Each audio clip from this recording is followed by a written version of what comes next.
Okay, so today we are looking at a new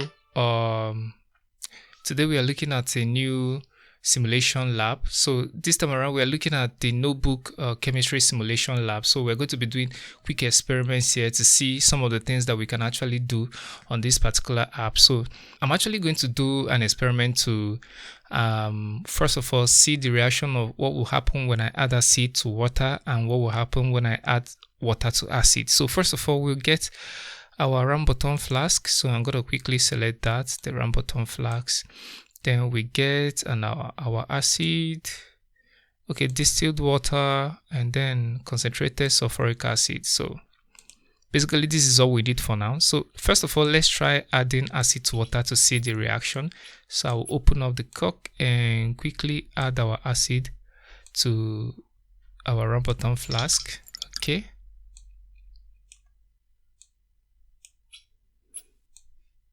Okay, so I'll bring our acid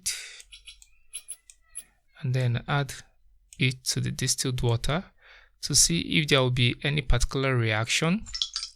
And from what we can see, no reaction. So no reaction here. Okay, so we'll try this again. We'll try it the other way around now. Let us add water to acid. Okay, so let's see.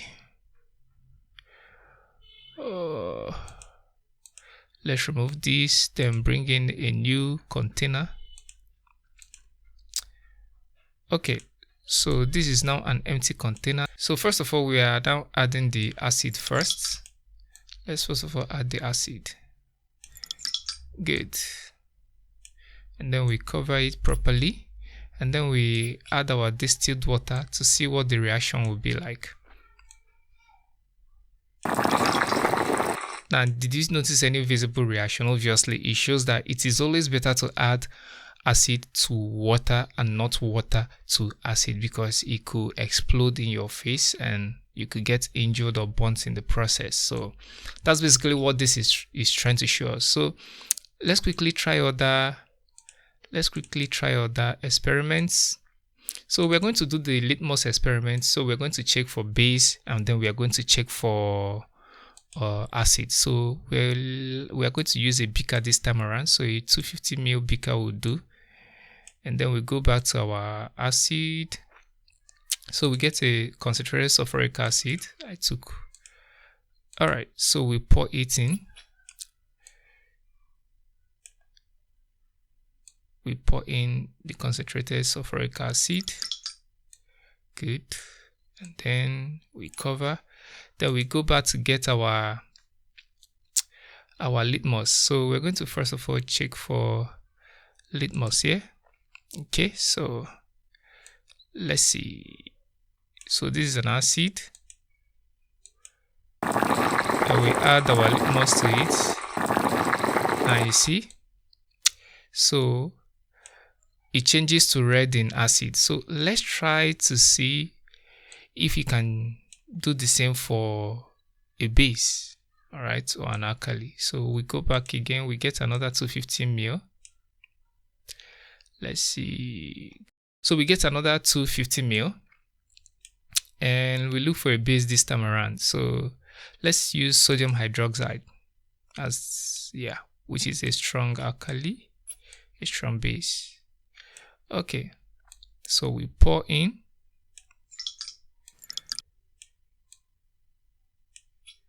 Let's try our phenolphthalein again and see, or rather our litmus.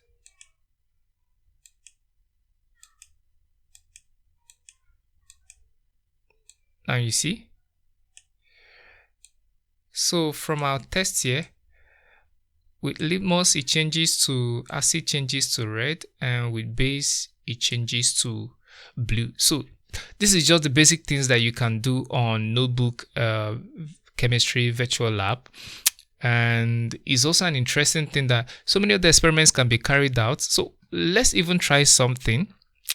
Let's quickly go over to try and see if we can actually boil things, because what is chemistry without heating? So let's see if we can heat things here.